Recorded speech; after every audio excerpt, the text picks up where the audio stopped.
am presenting Union Gospel Presses Sunday School Lesson number 12, Sunday, August 20th, 2023. The lesson is entitled God's Gracious Rewards. Lesson text comes from Matthew chapter 20, verses 1 through 16. Related scriptures are Matthew 19, 16 through 30, 20, 28, 20 through 28, Luke 13, 22 through 30. The place is Perea. The time is 30 AD. Jesus taught many great lessons with parables. In the parable of the laborers in the vineyard, we learn of God's sovereign grace in giving rewards. Today's aim, facts. To investigate and interpret Jesus' parable of the laborers in the vineyard. Principle. To teach that God sovereignly rewards according to his grace, not according to human standards. Application. To help students appreciate and accept the actions of their sovereign God. Illustrating the lesson. The visual aid depicts the main idea conveyed by Jesus' parable, that God's rewards are based solely on his grace and sovereignty, not on human standards. Practical points. 1. It is the privilege of every Christian to be sent forth to labor for the Lord. Matthew 21 through 2. 2. We can be sure that our faithful service will be rewarded by the Lord. Verses 3 through 5. 3.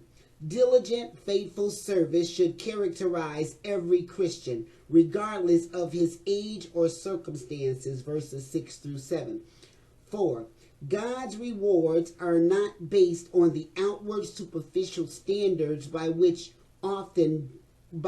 people often judge one another. He looks on the heart. Verses 8 through 13. 5. When we truly grasp the fact that all the blessings we enjoy are gifts of God's grace, there will be less place for envy. Verses 14 through 15. 6. It is senseless to follow the world's self-centered ways. They do not reflect the values of God. Verse 16. Golden text. The man said unto them, Go ye also into the vineyard, and whatsoever is right I will give you. And they went their way. Matthew 24. Today we have 3 lesson outlines. The first is call to the laborers. Matthew 21 through 7. The second is compensation for the laborers. Matthew 28 through 10. The third is complaint by the laborers. Matthew 20, 11 through 16. Introduction. Jesus took pictures from everyday life to help his hearers understand how God works with people. By using familiar things in life, Jesus enabled a wide range of people to comprehend the truth that he wanted them to learn. The parable of the laborers in the vineyard teaches that what we receive from God is due solely to his grace.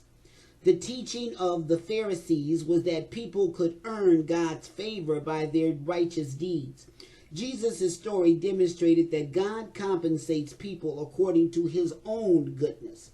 When the laborers who had toiled the full day complained that they should receive more than those who had worked for only a short time, the owner answered them.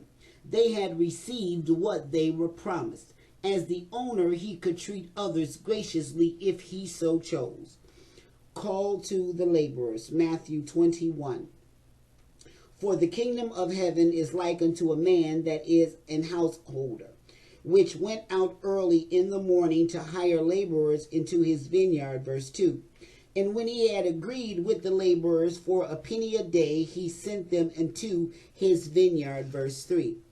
And he went out about the 3rd hour and saw others standing idle in the marketplace. Verse 4. And he said unto them, Go ye also into the vineyard, and whatsoever is right I will give you. And they went their way. Verse 5. Again he went out about the 6th and 9th hour and did likewise. Verse 6.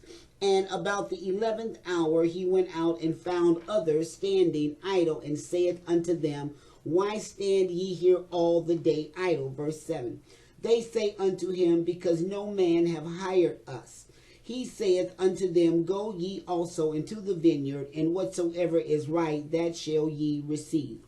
First shift of laborers, Matthew 20:1 through 2. The Gospel of Matthew contains numerous parables that Jesus used in his teaching ministry. Just as a preacher will use stories to illustrate spiritual principles, so Jesus used parables to clarify what he was teaching. Many of the parables began, "For the kingdom of heaven is like." These stories describe what is involved in living under God's rule. God orders his kingdom by different priorities and values than those of human governments. Parables employ familiar imagery, but they are not typically real-life examples of what actually happened. Instead, they are stories that were especially composed to teach lessons. In an allegory, most of the details have specific meanings, but a parable usually illustrates one principle or truth. To interpret a parable properly, we need to determine the main idea that Jesus was endeavoring to communicate. The parable in this passage tells of a man who owned a large vineyard. At harvest time, he needed a number of laborers to pick the grapes. In Israel, there were always people who did not have permanent full-time employment. These people would hire themselves out as day laborers. If an employer needed day laborers, he would go to the marketplace where potential workers would gather, hoping to gain work. The men went out early in the morning to get the workers he needed to harvest his grapes. The standard wage for work like this was a penny, verse 2, or a denarius per day. The man and the laborers agreed to these terms, and he sent them into the vineyard at the beginning of the workday, which was about 6 o'clock in the morning. Second shift of laborers, Matthew 23 through 4. After a few hours, the man realized that he needed more laborers to get the harvest completed. Ripe grapes do not stay good for long, especially in a hot climate like that in Israel. So the work had to be done quickly. The landowner thus went back to the marketplace to hire some more workers around the third hour or 9 o'clock. He found some men there who were willing to work. Instead of agreeing on a set wage for them, the man promised to give them whatever was right. Probably laborers assumed that they would get a fraction of a denarius relative to how much of the day they worked. With only this vague promise from the owner, they went to the vineyard and began their work. Third and fourth shifts of laborers, Matthew 25. As the workday went on, the owner became more and more intent on getting the harvest completed. At noon, and then again at 3 o'clock in the afternoon, he went back to the marketplace to get more workers. Each time he found more available laborers to join those already in the vineyard. With these later shifts of laborers, the owner made the same vague agreement that he had made with the second shift. He simply promised to do what was right for them. Apparently satisfied with these terms and trusting the judgment of the owner, the workers proceeded to join those who had been toiling in the vineyard since the early morning. Final shift of laborers, Matthew 26 through 7. The workday in ancient Israel ended around 6 o'clock in the evening. Just 1 hour before the end of the day, the owner recruited a final shift of workers. We do not know what these people had been doing, but no one had hired them. They too joined the rest of the laborers. Once again, the owner did not set a specific wage for them. No doubt they supposed that they would get only a small compensation for 1 hour's work. Nevertheless, they trusted him to give them whatever was right. During the last hour of the day, then, some workers were just beginning their labor. Others had worked for a few hours or since early morning. All the laborers were involved in getting the owner's grapes harvested.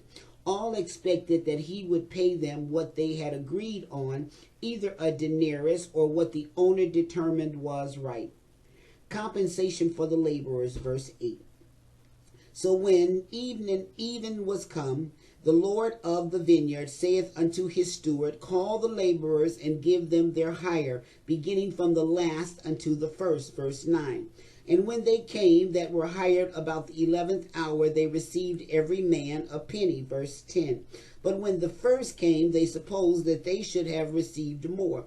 And they likewise received every man a penny. Procedure for wages, Matthew 28. The Old Testament law was careful to protect both the employer and the employee. The owner could expect to receive the full amount of labor agreed upon. The laborer was entitled to receive the full wage for which he had contracted. In addition, the law required that the wage be paid on the evening of the day that the laborer had worked.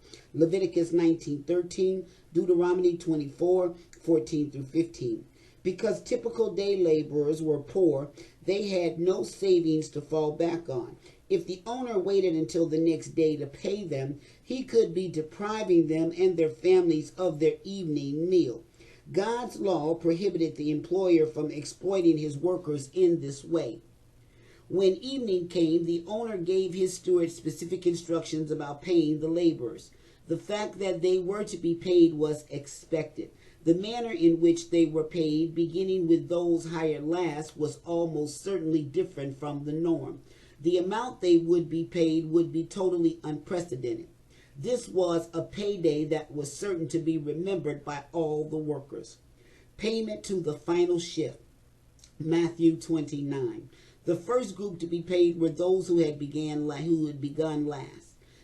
Their work had started at the 11th hour, so they had labored in the vineyard for only about an hour. When the owner had hired them, he had not quoted them a particular wage. He had told them only that they would receive whatever was right. No doubt they were prepared to receive about 1/12 of a denarius, because that would be the proportional rate of their labor. That small amount would be better than nothing at all, but it would hardly provide an adequate meal for an individual and would certainly not be sufficient for an entire family. When the last shift of workers came to the steward, they were amazed at the wage that they received. The owner had authorized them to get a full day's wage, a denarius. This was the same amount that those who worked all day had contracted to receive. The full denarius was 12 times what they expected or deserved. The owner had compensated them according to his goodness and not according to what they had earned. The ample payment to the latter shifts demonstrated his generosity. It was a measure of his grace and kindness to those who were undeserving. Payment to the first shift, Matthew 20:10. The parable turns from the payment of the last shift to the payment of the first shift of workers. They knew what the group that had worked for only 1 hour had received. As they came before the steward, they reasoned that they would certainly receive more than 1 denarius. After all, it was only just that those who had labored all day should be paid more than those who had worked for just 1 hour. If the last shift had been surprised to get a full denarius, the first shift was stunned by receiving the same amount. The steward gave to them exactly what they had agreed to as a wage, no less and no more. Although in their own minds they supposed that they would receive more than the wages they had agreed to, that was not in fact the case. Their wage was the same as that of all the other workers, the 1 denarius for which they had contracted. Complaint by the laborers, verse 11. And when they had received it, they murmured against the good man of the house, verse 12, saying, These last have wrought but 1 hour, and thou hast made them equal unto us, which have borne the burden and the heat of the day, verse 13. But he answered one of them and said, Friend, I do thee no wrong. Didst not thou agree with me for a penny? Verse 14. Take that thine is, and go thy way. I will give unto this last, even as unto thee. Verse 15. Is it not lawful for me to do what I will with mine own? Is thine eye evil because I am good? Verse 16. So the last shall be first, and the first last. For many be called, but few chosen. Charge of unfairness. Matthew 20:11 through 12. Even though the first shift of laborers had received exactly what they had agreed to for their wage, they began to grumble. They knew that the workers who had started later in the day had received much more per hour than they had. To their way of thinking, it seemed only right that they should be paid a bonus beyond what their contract called for. If the last workers received 1 denarius for 1 hour's work, certainly they deserved to receive more than a denarius for 12 hours of labor. Their complaint was that the owner was being unjust to them. By paying those who had worked just 1 hour the same wage as those who had labored all day, the owner had made the two groups equal. To compound the supposed injustice, the first shift had toiled throughout the heat of the day, but the last shift had begun and ended their work in the cooler evening breeze. The first shift's work had been much longer and much more arduous than what the last shift had endured. The earlier workers were offended that the latecomers were treated as well as they. Instead of rejoicing for the others, they insisted that those who had worked just 1 hour had no right to be compensated as the owner had determined. Consequently, those who had labored all day began to criticize the owner, accusing him of being unjust and unfair in his dealings. Choice of grace, Matthew 20:13-14. The owner was not intimidated by the murmuring of the laborers. On the other hand, he was not angry with them either. His answer to them centered upon some basic facts and principles that they needed to digest. Apparently, the owner took one of the first shift workers aside to talk with him. He addressed him as a friend, a term that implied a kind response rather than an angry retort. The charge that the workers had made against the owner was of injustice. So he began at that point as he talked with the laborer. He stated firmly, "I do thee no wrong," verse 13. The first workers had agreed to work in the vineyard for a penny or a denarius. That was precisely what they had been paid.